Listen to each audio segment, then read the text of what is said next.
a commencé à détruire. C'est la mobilisation sur place qui a fait que les capteurs sont partis.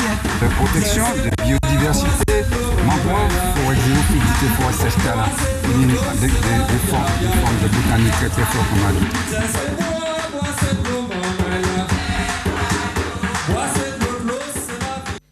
Bonjour tout le monde, c'est Fanny Wa avec vous pour un semaine et puis la Sopama. Donc c'est un plaisir d'être avec vous sur la chaîne de Zouk TV. La Sopama remercie grandement toute l'équipe de Zouk TV, Monsieur Granier, de nous recevoir sur son plateau. C'est essentiel à la communication et aussi de transmettre les actions de la Sopama une fois par semaine. Donc ça fait effectivement un petit moment que on a eu une petite pause, donc nous sommes des bénévoles. Donc c'est un peu normal, donc il y a tout à gérer donc en même temps.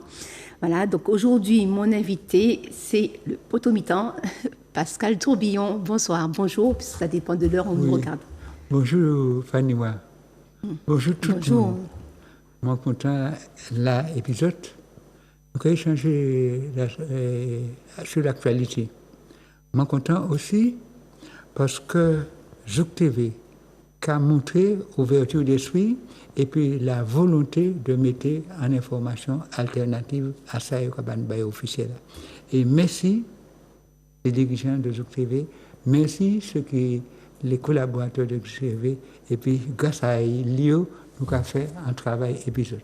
Enfin, en tout cas, nous avons apporté part de vérité nous, ça nous a conviction nous, et je ne peux pas partager exactement tout ce que nous avons dit, mais nous avons dit après des recherches, après un travail, Fanny Wa a fait un travail de recherche énorme, et beaucoup de membres de la Sopama font ce travail de volonté, de savoir, de chercher, et puis aussi de se mobiliser. Tant pour l'information que sur le terrain.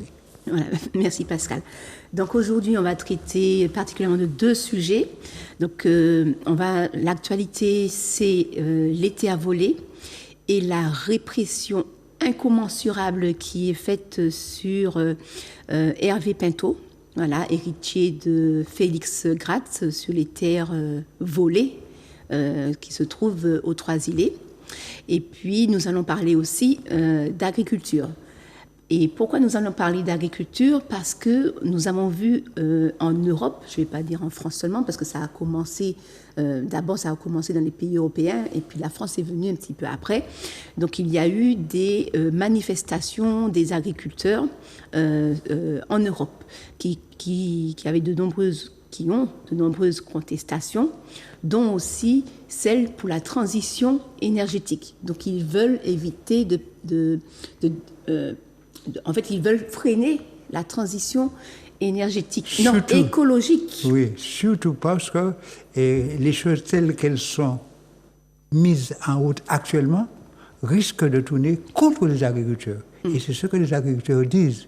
Ce n'est pas parce qu'ils ne veulent pas progresser comme les pouvoirs publics laissent entendre, mais c'est simplement parce qu'ils disent que vous faites des choses, vous mettez en place et ça, c'est en train de tourner contre nous. Et puis ensuite, le monde agricole français, comme le monde agricole en Martinique, n'est pas uniforme. Il faut distinguer l'agriculture paysanne, les petits agriculteurs, et puis les gros betteraviers, les gros céréaliers qui font d'énormes bénéfices et qui ont des intérêts divergents et qui défendent d'autres intérêts. Et puis les êtres humains de la paysannerie, les êtres humains qui travaillent dans la paysannerie ou dans leur agriculture à eux, ils se font manger par les multinationales. Donc c'est toute une assise, une imposition, une dictature économique qui s'impose sur les agriculteurs, mais aussi sur tout ce qu'ils font aussi, par exemple par la mer, lorsqu'on dit l'économie bleue, ou tout ce qui est des plantes, des forêts, lorsqu'on parle de l'économie verte. Mais ils parlent d'économie, ils ne parlent pas d'écologie. Donc il y a toujours le côté capitaliste qui se trouve dans tout, comme les tentacules, ils sont dans tous les domaines à partir du moment où il y a le pouvoir, où il y a l'argent. Donc on parle d'agriculture et d'Hervé Pinto. Donc on va commencer justement par le vol des terres avec Hervé Pinto. On va pas faire Comme il y a eu beaucoup d'informations qui ont été dessus, donc on va donner une petite information aujourd'hui. Donc mercredi, Hervé Pinto s'est trouvé à la radio SEM Radio pour faire une émission en présence d'un adjoint au maire, en présence des ANA, en présence de personnes donc, à SEM Radio. SEM Radio se trouve sur le pont de Californie, voilà, à Fort-de-France. Et lorsque Hervé Pinto sort de cette émission, eh bien, il s'est retrouvé à se faire kidnapper avec des policiers, des gendarmes qui étaient en civil et cagoulés, donc qui cachaient leur visage, et ils se sont quasiment, ils ont capturé, kidnappé Hervé Pinto à la sortie de cette émission. Aujourd'hui, donc il a fait une garde à vue. Aujourd'hui, on nous dit qu'il sera entendu à la gendarmerie du Lamentin, qu'il sera au tribunal de Fort-de-France. Donc, bon, on ne sait pas où est-ce qu'il en est au niveau de l'autre chose. Mais justement, Pascal, qu'est-ce que tu veux dire par rapport à ça? La SOPAMA dénonce avec vigueur ces pratiques de l'État colonial français. Ce sont des pratiques, je le dis bien, de notre temps, qu'on croyait qu'ils étaient terminées. C'est la pratique des barbouzes qui a été utilisée notamment au moment de la guerre d'Algérie. Ça veut dire que la France, aujourd'hui, revient à des pratiques anciennes. Les barbouzes, c'est quoi? C'était des gens qui étaient supportés en derrière par l'armée française et par les autorités françaises, mais ça, alors que l'armée française disait non, c'est pas nous. Mais c'était des gens qui étaient souvent armés, utilisés pour faire des actions non officielles, c'est-à-dire non déclarées, mais qui allaient dans le sens voulu par l'armée française, et qui faisaient des coups d'État, qui enlevaient des personnes, des attentats et tout ça. Et c'est la même chose, la même politique. On voit ici, en Martinique, des gens cagoulés qui n'ont aucun signe qui nous montre, tu as dit distinctif, qui sont ni de la gendarmerie ni de la police. On ne sait pas, police, on ne sait pas. Mais seulement on sait qu'ils sont de mèche avec les autorités judiciaires et les autorités de l'État français, ou les représentants de l'État français et colonial, parce qu'on nous dit après avoir été kidnappés, après avoir été violentés, après avoir été élevés, ils ont été transférés dans un lieu public de l'armée française, la gendarmerie du Marin. Donc ça veut dire que la gendarmerie du Marin et ces barbouzes et des hommes de main, de véritables hommes de main, sont de mèche. Et nous dénonçons ça avec force et avec rigueur. Et nous avons fait sortir un communiqué commun avec d'autres forces politiques et de mobilisation pour dire que ça, ce n'est pas acceptable. Et je pense que l'avocat va appuyer sur cet élément qui n'est pas acceptable dans ce qu'ils appellent le droit français. Ils disent tout le temps, ils répètent que l'État français est un État de droit, c'est un droit, ils ont des droits, qu'ils respectent les droits, qu'ils respectent les règles de droit. D'autant plus que Hervé Pinto, dans cette affaire, exerçait un droit légitime, le droit de propriété de ses ancêtres. Que des gens venus d'ailleurs souvent, des migrants se sont partagés avec des sociétés multinationales, des sociétés immobilières, mais dirigées le plus souvent par des migrants européens. Et donc voilà. Mais pour que les maisons se fassent, il faut le dire, pour que les maisons se fassent, pour que les piscines se fassent, il faut des permis. Et les permis, et il faut là, aussi des géomètres, il faut des notaires, il faut des permis de construire. Donc il y a tout un réseau. Oui, et c'est toute cette clique que la SOPAMA dénonce. La SOPAMA, bien sûr, supporte Hervé Pinto, mais il dit par-delà le cas d'Hervé Pinto, c'est tout le cas d'un tout un réseau, tout un système, avec, comme tu as dit, des notaires, des géomètres. Le premier notaire a fait un faux, mais les autres notaires, parce que lorsque le notaire donne 20 il doit vérifier l'origine de la propriété. Qu'est-ce qu'il a fait? Mais nous dénonçons aussi l'attitude du maire. Bien sûr, depuis un certain président qui s'appelait Sarkozy, il a fait comprendre que les maires n'étaient pas de notaires, c'est pas à eux de vérifier la validité du permis. Mais la loi dit en même temps... Il y a le préfet aussi qui doit vérifier. Oui, lorsqu'il y a un doute, le maire est obligé de surseoir à statuer avant de donner le permis, de dire attendez, laissez-moi vérifier votre titre parce qu'il y a un problème. Et le maire des Trois-Îlets ne peut pas dire qu'il ne savait pas qu'il y avait un problème, puisque depuis le début des années 2000, M. Hervé Pinto le lui répète, exerce des actions en justice, et donc il devrait le savoir. Il le sait. Et par conséquent, il n'a pas exercé son pouvoir de maire. Et donc, il se cache de dire qu'on lui dit qu'il n'est pas notaire, c'est pas à lui de vérifier. C'est vrai, parce que depuis Sarkozy, c'est ça. Mais on lui dit, dès lors qu'il y a un doute, dès lors qu'il y a un problème, il a le devoir de demander des précisions. Et ce qu'il n'a pas fait. Et il faut aussi savoir aussi que on a déjà vu une émission sur ça, oui, le contrôle de la légalité aussi le contrôle du préfet. Donc ici, il y a tout un réseau de il y a tout un réseau mafieux qui vise à enlever la propriété des Martiniquais. Et des Martiniquais, c'est pas seulement l'affaire d'Hervé Pinto. Hein, oui, c'est ça. Parce qu'il y a énormément de Martiniquais qui vivent les mêmes situations de vol de terre, prescription trentenaire, tout ça, etc. C'est tout le temps que nous avons ça. Et la présidente de la SOPAMOR dénombre plus de 200 courriers et des dossiers qu'elle a adressés au préfet et que jusqu'à présent, le préfet n'a pas répondu. La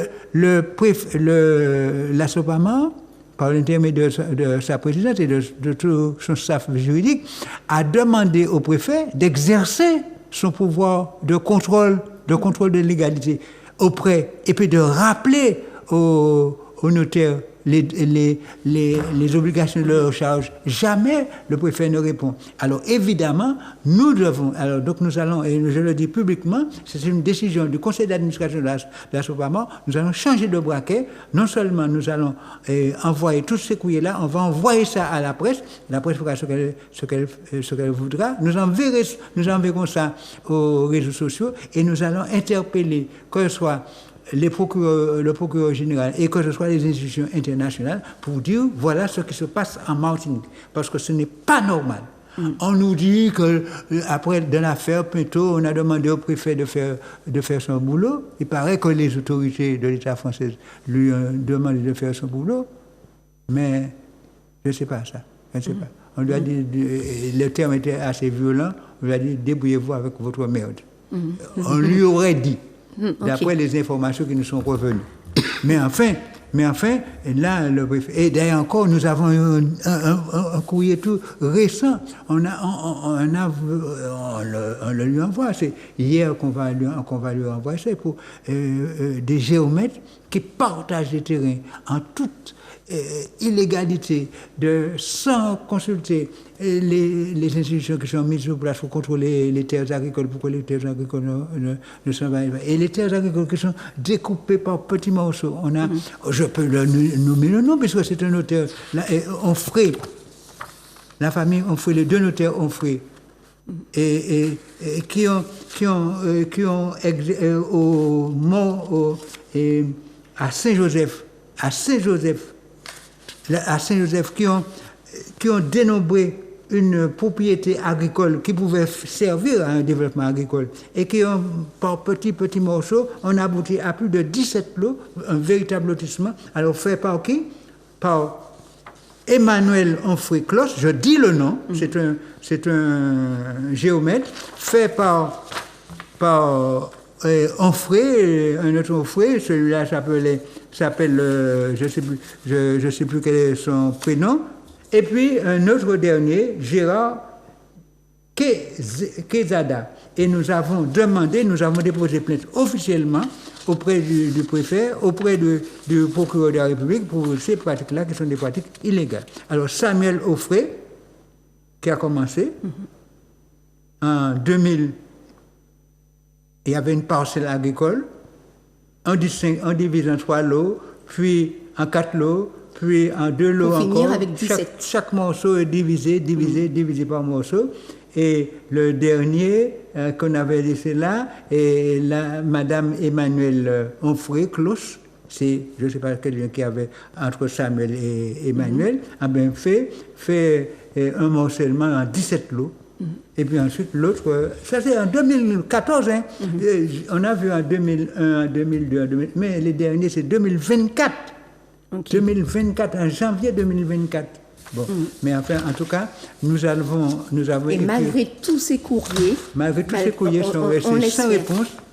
Et alors, je vais lire quand même l'appel des différentes organisations. Donc, c'est le KJM, la SOPAMAR, l'AOP, APDLM, en Lot-Larel pour la vie résistance, CNCP, APAL, FSM, Palima, Conscience Martinique, La Montagne, La Relève, Mir Noula, Modemas, PADEM, le comité 13 janvier 2020, GRISCC, PKLS, MPREOM, le GRS, la CDMT, le ZCZP et les insoumises. Donc, je lis vite fait. Ça fait plus d'une trentaine d'organisations politiques, associatives, syndicales. Voilà. Donc, on dit libérer immédiatement Hervé Pinto. Ce mercredi 6 mars, vers 11h25, au moment où il sortait des studios de SEM Radio, Hervé Pinto a été brutalement arrêté par des agents en civil du GIGN. Nous dénonçons fermement ce véritable guet-apens contre le président du KJM. KJM, c'est Collectif Justice Martinique. Le harcèlement constant des autorités coloniales contre M. Pinto vise à criminaliser et à briser un homme qui réclame le respect des droits des héritiers de Félix Gratte, conformément aux principes de la Constitution française, elle-même sur la propriété privée. Comme il le rappelle souvent, ce nouveau forfait du colonialisme français ne fait qu'augmenter les tensions dans cette affaire et éloigne d'une solution pertinente. Nous exigeons la libération immédiate d'Hervé Pinto et le respect de ses droits. Nous mettons en garde les autorités françaises contre tout traitement qui porterait atteinte à la santé et à l'intégrité de M. Hervé Pinto. Martinique, mercredi 6 mars 2024. Donc voilà. Et en fait, si le colonialisme s'acharne sur Hervé Pinto, qu'est-ce qu'ils ont à perdre, eux, pour s'acharner autant sur Hervé Pinto? Oui. C'est quoi l'enjeu, en finale de ça? Ce que les autorités ou les responsables ou les représentants de l'État colonial français à Martinique... De quoi ils ont peur? Oui, parce que Hervé Pinto a mis le doigt sur un véritable système mafieux. On a vu tous ceux qui sont là. Et les représentants de l'État français sont complices de ce système, puisqu'ils sont interpellés. Et ils veulent, en criminalisant Hervé Pinto, l'isoler, le faire passer comme le criminel, alors que c'est eux les criminels, pour que la population se détache de lui. Mais ils ne vont pas arriver, parce que la population a senti que c'est un système véritablement mafieux, et cette population-là, beaucoup de personnes de cette population, tous les jours nous interpellent. Hier après-midi, nous étions en commission juridique. Des gens viennent nous dire ça, et tous les jours nous n'avons pas le temps. Des gens, nous passons des heures et des heures à regarder ça, parce que c'est un système mafieux que Hervé Pinto a mis le doigt dessus, et ils ne veulent pas faire sortir de ça. Parce il y a trop de têtes à couper. Oui, trop de têtes à couper, mais ce sont surtout des représentants de l'État colonial français, c'est ce qu'on est, des ressortissants de l'État français. Et c'est ce que l'État, et ce que nous disions à la SOPAMAR, les institutions de l'État colonial dans un pays, et en Martinique singulièrement, ne visent qu'à protéger l'État colonial et ses ressortissants. Et les Martiniquais, en tant que tels, ne sont pas considérés comme ressortissants de l'État français. Ce sont ceux qui se font appeler métropolitains, ce sont ceux qui se font appeler béquets, et ce sont tous ceux-là que l'État français considère comme les ressortissants. Et ce sont ceux-là qu'ils veulent protéger. Donc, et tout ce système mafieux est mis en place et organisé par tous ces personnes. Nous, les Martiniquais, nous sommes des étrangers à la nation française. Des énergumènes. Non, mais c'est nous, c'est des énergumènes. C'est comme ça qu'ils nous appelaient. Voilà. Bon, donc nous devons savoir que nous sommes dans ce pays Ce sont nos parents qui ont fait ce pays, nos arrière-parents, grands-parents, qui ont été réduits en esclavage ce pays, qui ont été esclavagisés et qui ont fait ce pays à la sueur de leur front et sans être payés. Et nous avons le droit de résister dans ce pays, de vivre dans ce pays. Ah, tout à fait. Okay, ben merci Pascal. Et effectivement, donc, nous sommes un soutien à 1000% à l'association KJM et à son président Hervé Pinto. Et nous sommes là avec lui sur le terrain. Donc on va passer maintenant au deuxième sujet, c'est sur l'agriculture. Et les deux sont liés d'ailleurs. Comment? Les deux sont liés. Parce que parce que les jeunes agriculteurs disaient sans terre, l'agriculture sans terre. Si nous pas ni terre, l'agriculture qui est tirée, qui est en bâtée. Mais voilà, c'est ce que disait.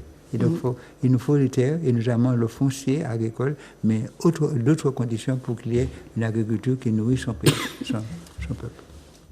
Ah oui, je voulais quand même dire, parce que ça fait un moment qu'on n'a pas fait quand même un petit soutien, en fait, c'est Hello Asso. Donc, si vous voulez soutenir la Sopamar, vous pouvez aller sur votre moteur de recherche, vous tapez Hello Asso, H-E-2-L-O A-2-S-O, à Sopamar. Et lorsque vous êtes sur Hello Asso, vous pouvez payer votre cotisation annuelle, vous pouvez adhérer, voilà. C'est 55 € le montant de l'adhésion à la Sopamar depuis 2024. Et puis vous pouvez aussi soutenir la Sopamar en faisant des dons mensuels ou encore ponctuels. Et je veux quand même attirer l'attention de certains amis qui viennent nous voir et qui sont venus me voir en particulier. J'aurais pu nommer les noms, mais je ne veux pas les gêner, mais ils vont reconnaître. Ils veulent me donner l'argent. Je dis non, aucun membre de la Sopamar, et moi-même en particulier, moi la Sopamar, je suis un responsable juridique de la Sopamar, je ne touche pas un centime, je ne veux pas toucher de l'argent. Par contre, je vous donne toujours les références de la Sopamar si vous voulez apporter votre contribution à la Sopamar. Hello Asso. Et vous trouvez à Sopamar. Et je pense à un camarade qui est venu me voir la semaine dernière, qui m'a soumis son dossier. J'ai passé plus de 2 heures à lui expliquer le mécanisme, comment on le volait, comment, avec la contribution des tribunaux, des tribunaux participaient à ce vol-là, parce que soutenaient l'autre partie, et comment les titres étaient cachés, comment ils ne retrouvaient pas les titres, ne trouvaient pas les données, on faisait tout pour qu'il n'y ait pas ça, mais c'est tout le temps qu'on vient nous voir. Hier après-midi, on est venu nous voir. Ça, et je dis ça à ces personnages, je dis, je ne vous demande pas de l'argent, et je lui ai expliqué que j'ai passé plus de 3 heures avec lui, là, il aurait pu au moins 600 € avec un avocat. Au moins 600 €. Et là, la Sopamar demande s'ils veulent 55 € ou plus s'ils veulent. Et voilà. Et c'est du bénévolat. Voilà. Et si vous voulez payer directement à la Sopamar, vous venez le lundi soir à partir de 18h. Comme ça, on vous donnera tout de suite votre carte d'adhésion ou votre renouvellement d'adhésion. Et vous pouvez aussi soutenir la Sopamar pour les courriers avec accusé-réception, parce que il y a beaucoup de courriers par accusé-réception. Donc, dans la rubrique Hello Asso, vous voyez, pour faire un don, mais aussi au milieu là, tout ce qui est courrier, accusé-réception, si vous voulez participer financièrement à ces envois. On remercie tous ceux qui font des dons, parce qu'il y a des dons où on ne s'attend pas vraiment parfois, mais quel que soit le montant, que ce soit 1 €, 5 € et plus, c'est selon vos moyens. Donc on vous remercie parce que c'est participer justement, c'est une manière de participer à l'action. Voilà. Et ce matin, j'ai rencontré un monsieur Désert, celui-là je vais lui dire, des diamants, qui me dit que oui, je veux porter ma contribution à la Sopamar. Je lui dis, mais voilà ce que je vous dis ce matin, je le remercie. Ce matin encore, j'ai rencontré. C'est pour vous dire que ici, il y a des gens qui viennent nous voir pour nous demander de les aider, mais il y a des gens qui veulent aider la Sopamar. Mais on leur donne tout ce qu'il y a comme éléments pour qu'ils le sachent. Merci pour tous ces mots-là. Merci pour nous aller ensemble. C'est ensemble, nous allons aller plus loin et nous aller plus fort. Voilà. Et avant de passer au thème de l'agriculture, je voulais quand même dire quelque chose qui est important. C'est qu'en ce moment, il y a 2 barges qui sont sur Saint-Pierre. Et les barges, c'est eux qui mettent des corps morts dans la mer. Donc là, on ne sait pas ce qu'ils font. Donc sachez que la Sopamar est au courant. Donc on leur dit ça. Sachez que la Sopamar est au courant. Et donc nous ne lâcherons pas l'affaire de cette affaire de mouillage. Et voilà. J'apporte une information toute neuve, toute nouvelle. Madame Larade, puisque c'est une personne publique, qui est conseillère municipale de la commune de Saint-Pierre, nous a interpellés. M'a interpellé, si je suis arrivé avec quelques minutes de retard, c'est parce qu'elle m'a interpellé pour me dire qu'il y a un conseiller municipal de la ville de Saint-Pierre qui a écrit une lettre ouverte, et que c'est un ancien professionnel de la mer qui travaille, qui lui a dit pour l'alerter sur les conflits d'usage et sur les problèmes de ces mouillages qui sont faits n'importe comment, et que le maire n'a pas jusqu'à présent répondu à son attente. Et donc, c'est pour vous dire que c'est une question qui nous intéresse, qui intéresse la population, et nous sommes aux côtés des marins-pêcheurs, nous sommes aux côtés de la population, parce que ce sont les marins-pêcheurs, ce sont aussi les habitants, les enfants qui ont l'habitude d'aller sur la plage, les coups de scène qui ne peuvent pas se faire, et les marins-pêcheurs qui se faufilent entre des bateaux et qui ne peuvent pas faire exercer leur métier. Et je prends un exemple aussi, le ponton de Saint-Pierre. Oui. Donc, il est sanctuarisé pour les touristes qui viennent. Donc, aucun Pierrotin peut aller sur le ponton, même pour aller pêcher, ou encore le pêcheur pour aller accrocher son bateau au ponton. Et aussi, les parkings de Saint-Pierre sont occupés par des barrières Vauban. Pourquoi ? Pour que les bus des touristes puissent trouver de la place une fois qu'ils arrivent à Saint-Pierre. Donc, les Pierrotins eux-mêmes n'arrivent pas à trouver une place pour pouvoir faire leurs petits achats, tout ça, etc. Ils sont obligés de se garer très loin. Donc, tout ça pour le tourisme. Tout ça pour... Et lorsqu'on voit aussi les petites barques des mouillages, ils ont des petites barques pour qu'ils puissent sortir de leur bateau pour arriver sur la terre. Eh bien, ils ont des petites barges. Eh bien, elles sont alignées le long de la plage du bourg de Saint-Pierre. Et du coup, ceux qui veulent profiter d'un moment de plage, eh bien, ils ne trouvent pas de place pour pouvoir s'installer à cause de toutes ces petites barges. Donc, ça crée un conflit d'usage incommensurable qu'on ne peut et qu'on ne va jamais accepter à la Sopamar. Donc, on veille et on va faire une émission avec 2 choses que je dois dire. Le collectif. Nous, à la Sopamar, comme la plupart des Martiniquais, nous paraît pour nous accueillir nos visiteurs, ceux qui viennent nous voir, mais pas des touristes qui viennent nous dire que nous ne sommes pas chez nous. Pas des personnes étrangères à la Martinique qui viennent que nous ne sommes pas chez nous. Nous les faisons, nous accueillons les autres, nous sommes contents de montrer notre pays. Ce pays est belle, nous sommes contents pour nous, nous sommes contents pour les autres aussi, nous sommes contents de montrer ça qui est belle, mais pas pour vous autres, pour foutre nous dehors qu'on les fait. Et donc, pas un tourisme qui chasse les Martiniquais, mais un tourisme qui est prêt à accueillir des visiteurs dans les intérêts de la Martinique. C'est ça nous les pays noirs. Et ça légitime. Tout à fait. Légitime. Parce que c'est ça, l'humain. Il faut pas parler d'économie bleue, tout ce qu'on est, mais ce que nous parlons, c'est de l'humain. Et c'est l'occasion de dire, si nous voulons des ZMO, c'est-à-dire des zones de mouillage organisées, c'est pas pour faire plus de tourisme pour foutre les Martiniquais dehors, c'est pour permettre que c'est le bateau qui est là, pour trouver en place, et puis, au lieu que il y a traîner tout partout. Voilà. Donc, nous avons bien dit, pour régler le problème de la situation actuelle, mais pas pour attirer de nouveaux touristes qui sont de nature à mettre les Martiniquais dehors et à polluer nos eaux et empêcher les activités de se faire. Voilà. Donc, on a dit bien clair. OK. Bon, on va passer à la partie agriculture. D'accord. Donc, effectivement, donc la Sopamar, lorsqu'on a des dossiers, de tels dossiers, nous faisons des études. Donc, des membres qui sont intéressés et passionnés par les sujets font des recherches personnelles, mais à un moment, nous faisons ce qu'on appelle des séminaires.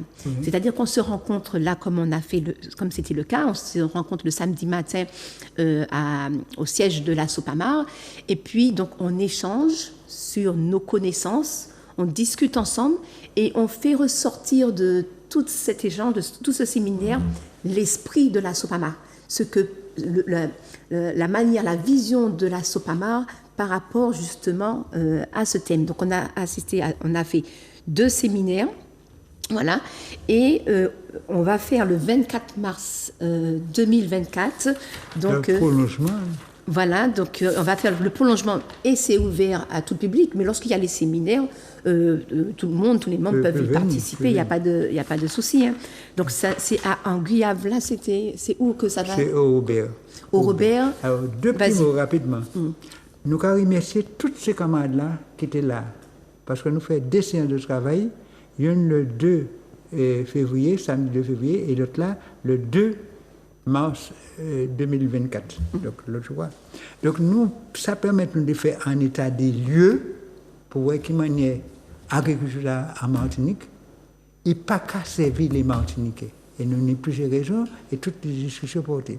Nous avons remercié des camarades comme, par exemple, mais pas les seuls, mais en particulier, nous avons remercié en particulier Pierre Rakil, qui fait un manifeste pour une nouvelle agriculture martiniquaise. À la suite de ces travaux auxquels il a participé, il a contribué, il a sorti un manifeste. Et le manifeste, c'est un manifeste de 2 pages, c'est pas la peine de dire ça, mais nous avons dit. Et nous dit, donc on le verra le 24 mars. Oui, on verra le 24 mars. Nous avons dit, c'est simplement, nous avons travaillé, nous avons préparé, nous avons travaillé ensemble pour faire séminaire, et puis après nous avons fait des prolongements. Et le prolongement, c'est notre volonté de dire que cette agriculture qui nous est imposée aujourd'hui, c'est une agriculture mortifère. Ce n'est pas une agriculture nourricière, c'est ce que nous voulons pour ce pays. Et nous voulons montrer que malgré les difficultés, malgré tous les problèmes, malgré les subventions qui sont données uniquement ou presque exclusivement à la banane, il y a des petits agriculteurs qui ont choisi de faire une agriculture autrement et qui veulent faire vivre le pays. Et un de ces exemples, on a donné d'autres exemples, mais on a donné l'exemple du camarade Fonrose à Ducos, qui était venu et qui a fait son expérience et qui va donner un point, qui est venu à la Sopamar pour participer au séminaire, M. Fonrose de l'association Bokoji. Nous avons pu voir aussi d'autres personnes, les apiculteurs qui sont venus pour leur dire, malgré les difficultés, voilà ce que nous avons fait, que ce soit Patrick William, que ce soit Patrice Persia, tous ces gens-là qui sont venus pour leur dire, mais nous voulons aller chez les gens aussi pour montrer ce qui se passe. Et c'est pour ça, le 24 mars 2024, nous irons à la ferme en Guyave, là, voilà, au Robert, chez monsieur Émile Rosalie. Émile Rosalie, et il va nous faire visiter une journée conviviale et pédagogique. Une journée pédagogique et conviviale, ça veut dire pédagogiquement, il va nous montrer son exploitation, il va nous expliquer ce qu'il fait, il va nous expliquer quels sont les problèmes et quelles sont les perspectives, et nous allons déjeuner ensemble et dans ce cadre-là. Alors, donc, nous invitons la population martiniquaise pour voir ça, parce que nous voulons montrer aussi que ce qui est possible et que des gens qui réussissent, même s'il y a des problèmes. Ça se fait déjà. Ça s'est fait déjà. Nous avons déjà fait 2 fois, mais nous allons faire encore avec ça. Et c'est une manière, un prolongement du séminaire de travail que nous avons fait. Et puis il y a aussi des associations comme En Femmes, Organe Pays. Donc il y a énormément d'associations. Il y a aussi le Lassotais, tout ça qui continuent dans les traditions de culture paysanne de martiniquaise, et puis qui développe autrement le pays, mais dans le respect du vivant. Et dans le respect du vivant, et c'est une agriculture à visage humain. Voilà. C'est une agriculture pour la nourriture du peuple martiniquais. Voilà. Donc qu'est-ce qu'il en est ressorti dans ces 2 séminaires? Qu'est-ce qu'on peut dire globalement? Je ne voulais pas entrer dans les détails, mais ce qui est ressorti, que l'agriculture martiniquaise telle qu'elle fonctionne aujourd'hui est en état de décrépitude. On a vu que le nombre d'agriculteurs diminue, le nombre de surfaces utilisées pour l'agriculture diminue.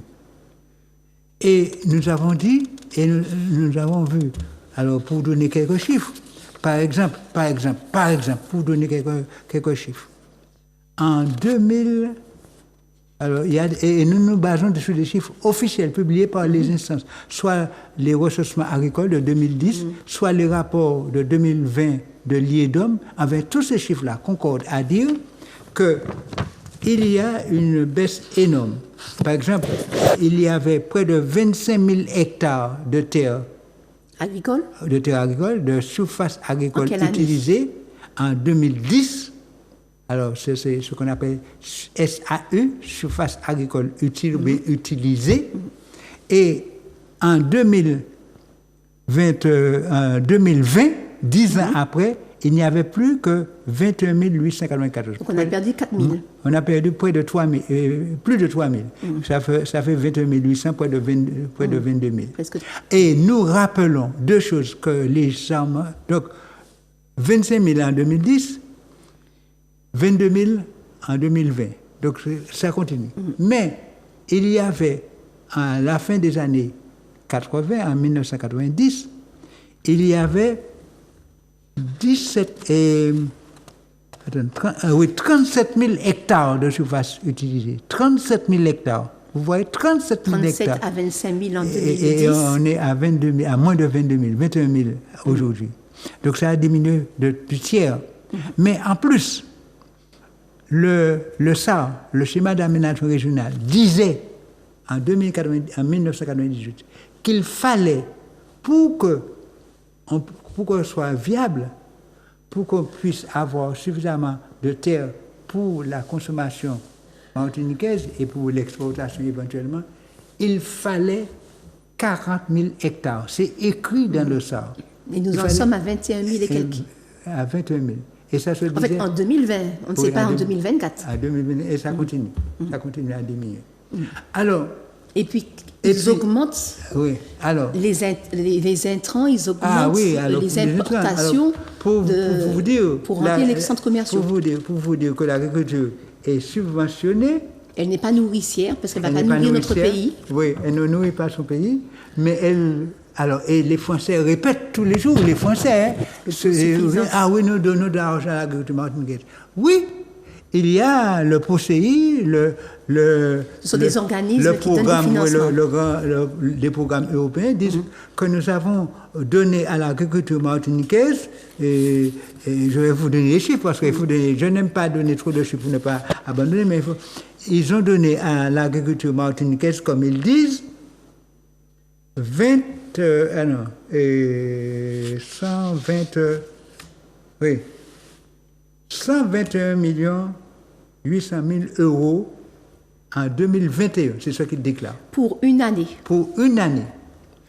Oui, voilà, ça, ils disent, grâce à l'Europe, grâce à nous, voilà ce qu'on avait donné à l'agriculture. Mais à qui? Mais à qui? Sur les 21 millions, il y a 117 millions, non, pas bien autre.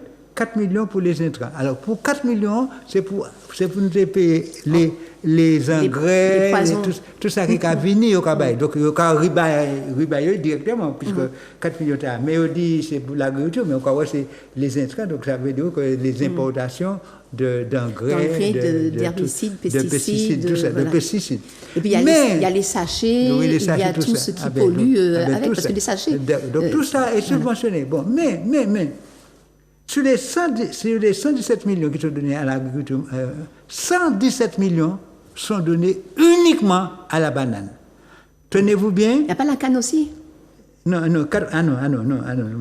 Sur les 117 millions qui sont donnés pour la production agricole martiniquaise, il y a eu 95 millions, 400 000 euros qui sont donnés à la seule filière banane. La seule filière banane. Bon, alors, 95 millions, ce qui fait... Pour une année, je répète, pour une seule année. Et ça fait plus de 80%, 81% de ce qu'ils donnent ça. Et puis, il reste des petits miettes. Et ils disent toujours qu'ils sont en peine, ils font la grève. Oui, ils donnent qu'ils sont... Mais il manque pas de temps encore d'autres bagages. Alors, et pour dire ce qu'ils appellent la diversification, ils payent 4 millions de subventions pour toutes les filières, pour fruits, légumes, yams, toutes les petites bails là, 4 millions. Et puis 95 millions. Qui est destiné majoritairement 98%, je crois. 99% à l'exportation. 98% à l'exportation. 98% à l'exportation. Donc, vous voyez, en définitive, l'argent qui est donné aux ressortissants béquets pour la banane. Et ça qui a fait moi plus la peine. Nous, le FEOGA, notre organisme qui a payé l'argent, il a payé à peu près 28 millions en 2021. 22 millions. Et entre parenthèses, l'État français dit qu'il y a trop l'argent, il faut que tu réfléchisses à présent. C'est des décisions qui prennent généralement. Mais bon, 28 millions. Ah ben, il dit ça c'est pour la modernisation de l'agriculture, pour promouvoir la biodiversité, pour encourager le développement rural. D'après ça, il dit le FEADER, le FEADER. C'est le Fonds européen pour l'agriculture et le développement rural. Bon, voilà. Donc, il dit ça. Alors, dans l'agenda là, il va permettre le conseil régional pour Antibes-Adam et puis la DAF pour redistribuer. Mais mettez, écoutez bien, le conseil régional, la CTM, prend 5 millions à dans Bagaïta là. Pour faire qui ça? Sous prétexte pour la modernisation des exploitations de canne et de bananes. Donc cet argent-là que prend la CTM, oui, la CTM sert encore à ces planteurs pour les cultures d'exportation. Mais il bien dit, mais il faut qu'on y pour bénéficier de ça. Donc c'est la CTM qui dit que pour pouvoir bénéficier de cette subvention, il y a une condition. Il y a une condition, il faut qu'on ait au moins de 20 hectares pour les seules exploitations qui ont plus de 20 hectares, 20 hectares et plus, dans le cas de la banane, et pour les exploitations de canne qui ont plus de 2 millions. Alors, il dit, si on est, et pour la canne, il faut 30 hectares.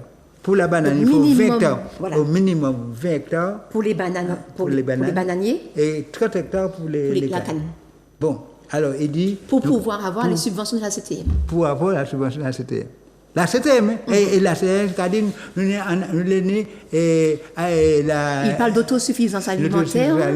Il y a 2 ans de cela, ils ont parlé de ça. Oui, il a parlé de ça, il a parlé de l'autonomie alimentaire. Qui manière nous peut venir à l'autonomie alimentaire? Subventionner uniquement les grandes exploitations et qui sont destinées à l'exportation. Et nous avons dit, ça n'est pas bon. Ça n'est pas bon, il faut que nous changions de braquet. Il faut changer de braquet totalement. Alors, Henri a dit, il a dit, même dans le système, quand même, nous pouvons trouver des petites manières pour nous trouver comme nous.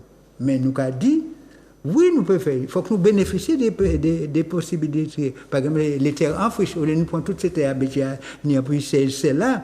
Il faut que nous prenions des terres en friche, et ces terres en friche pour redistribuer aux agriculteurs. Mais c'est la CTM qui peut libérer les terres en friche. Oui, et la CTM pour les terres en friche. Et il a dit aussi, pour bénéficier de ça, parce que pour l'argent, pour les petits agriculteurs, il faut que faut que porter en part personnelle. Et l'air porté par personnel là, c'est l'air financé avant, il y a l'argent sur les... Mais il faut avoir cette petite part. Il faut avoir ça. Alors, le gros problème qu'il y a en Martinique, c'est que les petits agriculteurs n'ont pas de trésorerie. Ils n'ont à peine pour vivre, ils n'ont pas ni pu dégager ça. Mais les gros agriculteurs, non seulement ils ont des trésoreries, mais en plus, ils peuvent aller sur les banques, puisque c'est eux-mêmes qui ont les banques. Et puis les banques les financent fortement. Alors, comme ils n'ont pas une surface agricole suffisante, ils n'ont pas ni... Or, toutes les subventions sont données en fonction des surfaces que tu as, en fonction de la production. Donc, nous avons dit qu'il faut que tu changes ça changer ça. Et même si nous les faisons la sortie, il faut changer le programme des aides pour aller vers ceux qui produisent une agriculture paysanne, une agriculture nourricière. Or, ce n'est pas le cas aujourd'hui. Et même la CTM, Kametekoy, complice de l'État français et qu'à aller dans la même direction. Il faut que nous changions de braquet et nous avons dit ça de façon définitive. Et c'est pour ça que nous avons dit, faut que nous disions quand même que malgré toutes ces difficultés, malgré tous ces bâtons qu'on met en route, il y a quelques agriculteurs il y a des agriculteurs qui réussissent et nous voulons montrer ça et voulons faire voir ça. Et c'est dans cet esprit que nous organisons la journée du 24 mars. Mais il faut que nous disions ça, il faut que nous encourageons encourageons, il faut que nous en confiance en nous, il faut que nous soyons optimistes malgré les difficultés, malgré les bâtons qu'on met en route. Mais en même temps, nous encourager ça là, mais en même temps, il faut que nous disions ces boucles là, pas arrêter le vagabondage. Et nous avons dit, un exemple. La Sopamor et des camarades avaient créé dès les années 80 une organisation que nous avions appelée la DEVAMOR. La DEVAMOR, Association pour le développement de l'agriculture martiniquaise.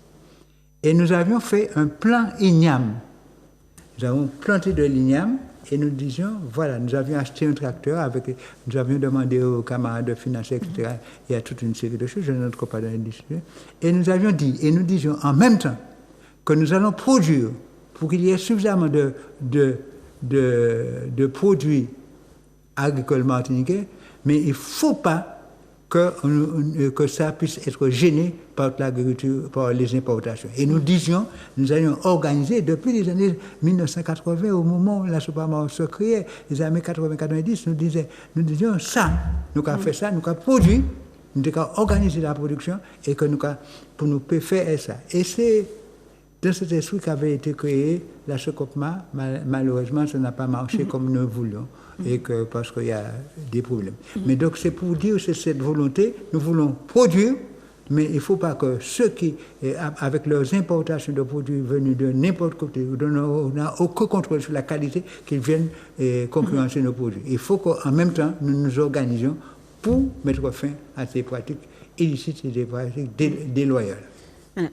En plus donc de manger les terres, en plus d'écraser les petits, et de favoriser les gros mordants, ceux qui ont déjà de l'argent et qui ont toujours été indemnisés depuis l'affranchissement des personnes mises en esclavage. Voilà, parce que lorsqu'il y a eu l'affranchissement des personnes mises en esclavage, Victor Schœlcher avait, par son décret du 27 avril 1848, à l'article 6, indemnisé l'année d'après.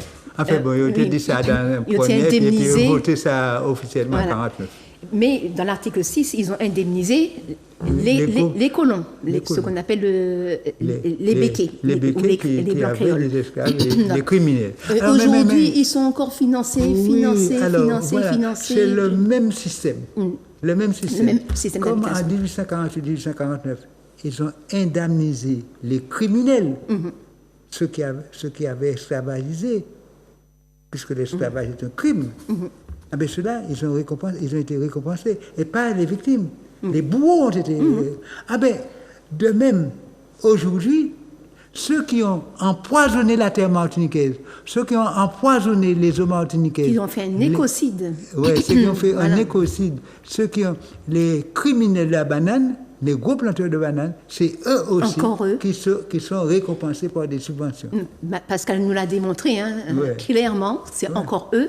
Et les élus qui sont mis en place par le Martiniquais continuent encore à soutenir ce type d'habitation, ce type de système d'habitation. Oui. Alors, c'est pourquoi je dis, c'est pas tous les élus qui sont d'accord avec ça.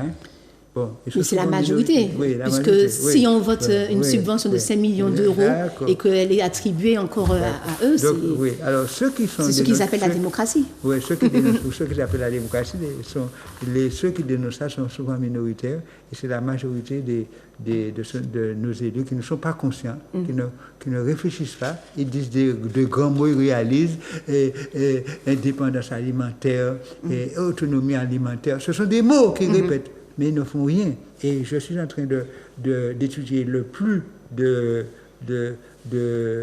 Trois-Îlets. C'est pareil. Toutes les terres agricoles qui sont sapées. Mais enfin, par des élus qui répètent nous voulons de l'autonomie alimentaire. Donc, en définitive, il faut changer de braquet, il faut changer les choses, il faut que nous allions vers une agriculture nourricière pour que nous produisions ce que nous consommons et pour que nous consommions ce que nous produisons. Alors moi, je veux parler quand même vite parce que l'heure passe vite. Oui. Donc j'ai emmené une petite vidéo. En fait, j'ai emmené quelques vidéos que je suis allée chercher sur YouTube parce que on a eu l'empoisonnement au chlordécone. En fait, ce qui a créé un écocide parce que c'est la terre, l'eau, l'air, c'est tout un système, les plantes, les animaux, les êtres humains qui ont été empoisonnés sur des siècles et des siècles. Ça me fait penser, on va voir l'image de l'agent orange. Manuela, si tu peux mettre l'image sur l'agent orange. Donc on voit une image où c'est un article de reporter où c'était entre 1961 et 1971 lors de la guerre du Vietnam, les Américains avaient déversé des tonnes et des tonnes d'une sorte de pesticide qui en fait détache les feuilles des arbres pour pouvoir faire leur guerre. Mais cet agent orange-là, jusqu'à l'heure d'aujourd'hui, jusqu'à 4 générations, et c'est ce que fait effectivement le chlordécone aussi, a détruit la vie des Vietnamiens. Voilà, le poison de la guerre du Vietnam en procès. Donc, a détruit la vie de tout un pays. Nous avons aussi le napalm qui avait été épandu lors de la guerre du Vietnam par les Américains. Il y avait aussi le phosphore blanc aussi qui avait été épandu. Et donc, jusqu'à l'heure d'aujourd'hui, sur 4 générations, les Vietnamiens connaissent des malformations, des problèmes de santé psychomoteur, tout ça, etc., des fausses couches, des personnes qui ont des cancers, tout ça, etc., jusqu'à l'heure d'aujourd'hui. Donc, c'est un génocide qui a été créé.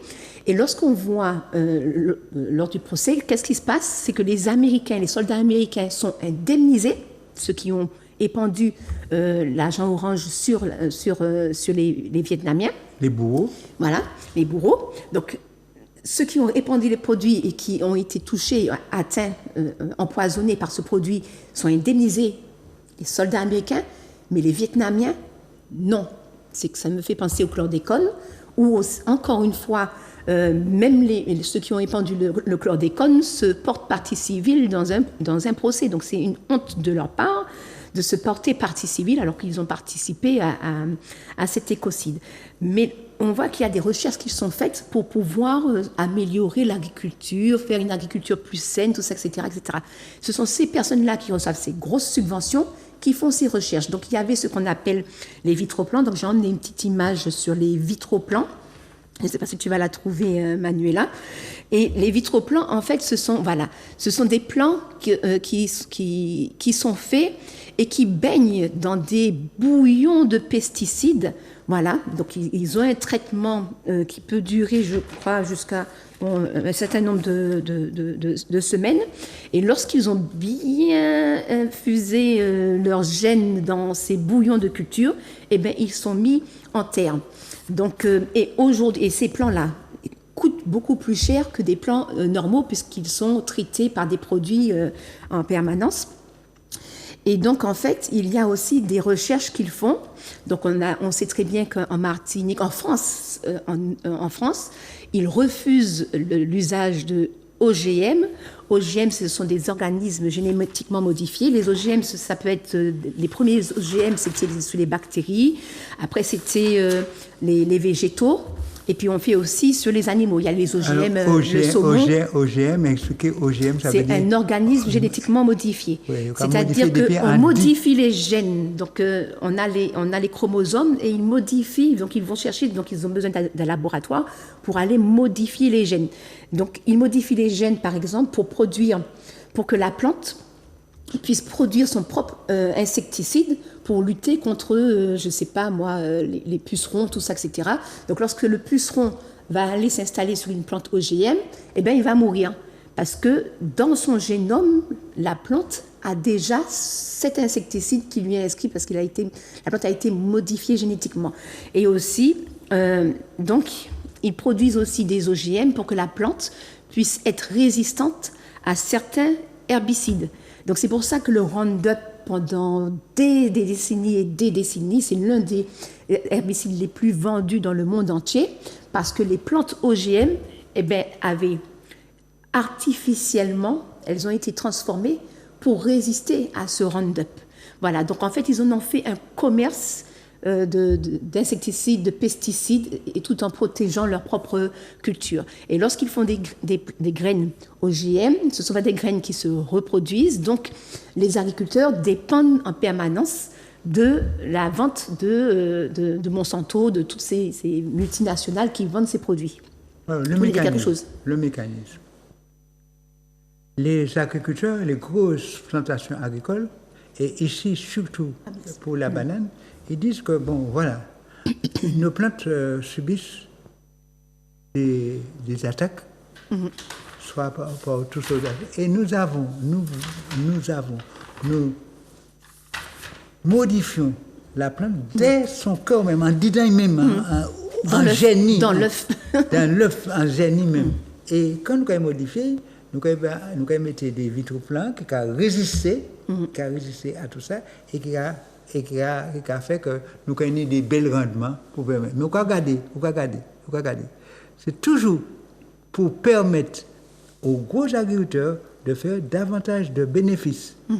Mais ils ne pensent jamais aux répercussions sur les autres plantes qui sont à côté, ni non plus sur les petits agriculteurs, l'aspect humain, comme tu disais. Et ils ne pensent pas non plus au problème des risques. Ils disent que ce soit résistant pour eux, mais quels sont les risques pour les voisins. Et c'est ce que... Pour tout l'écosystème. Et tout l'écosystème, comme on dit dans notre langage. Et c'est tout ce que les petits agriculteurs, l'agriculture paysanne, et tout cela dénonce ça. Et la France avec des pressions, avait fait en sorte qu'on n'utilise pas les organismes génétiquement modifiés. Donc c'est inscrit dans la loi. Alors oui, inscrit dans la loi française. Et là, ils ont trouvé une astuce et ont trouvé de nouvelles... Voilà, le NBT, donc ce sont les New Breeding Techniques, autrement on les appelle aussi les New Generic Techniques. Donc ce sont des nouvelles génériques, donc ils disent que ce ne sont pas des OGM, parce que ce sont des cellules qui viennent de la même plante, donc ce ne sont pas des OGM, mais l'État français est d'accord, donc on va voir vite fait l'article parce que l'émission est finie. Donc il y a un article qu'on va voir que les Martiniques en Martinique, les planteurs veulent aller dans ce sens, les planteurs martiniquais. Que les planteurs de bananes, alors là, on a le clonage. Donc, voilà. Et en Guyane, là par exemple, ils font du clonage de bananes. Voilà, donc ils font des productions de bananiers clonés. Et puis on va voir l'autre image où on voit qu'il y a la photo. Voilà. Donc ici nous avons les planteurs de bananes. Maintenant, ils veulent entrer dans les NGT, ce qu'on appelle les NBT, c'est-à-dire les nouvelles technologies qui sont en fait des OGM, mais qui dans la loi française, qui ne disent pas leur nom, mais qui dans la loi française, peuvent être considérés comme étant utilisables sur les plantations. Oui, voilà. Alors, et les bananiers, les planteurs de bananes aujourd'hui veulent imposer ça. Et ils ont déjà pour échapper à la loi sur les OGM. Alors, c'est ce qu'il faut bien voir l'astuce de ces voyous-là. Les OGM sont déjà réglementés. On ne peut pas faire n'importe quoi. Alors, ils ont changé les nouvelles techniques. Les NVT, alors les nouvelles variétés technologiques là, ce sont des OGM, mais qui ne disent pas leur nom. Et comme la loi ne vise pas ces NVT, donc nous pas d'ailleurs. Et on doit le développer avec les millions d'euros de subventions. Oui, et les millions de subventions sont utilisés pour donner de nouvelles variétés de technologies qui vont encore empoisonner la Martinique et faire de gros bénéfices pour les Chila. Alors, donc, on va finir l'émission parce que on a déjà dépassé. En tout cas, nous ne voulons pas cela et nous ferons tout pour ça et nous voulons montrer ce qui est possible sans eux.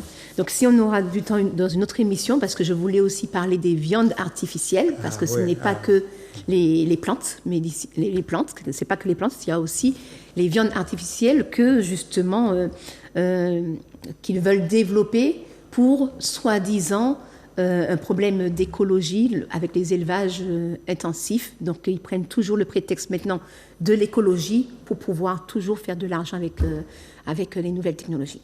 Bon, on a dépassé largement. Désolé Manuela, désolé Zouk TV. Donc je te remercie Pascal Tourbillon de ta présence. Voilà, je sais que je peux compter sur toi. Je te remercie grandement. Donc on est en grand soutien avec Hervé Pinto et on se retrouve la semaine prochaine. À très bientôt sur Zouk TV. Merci.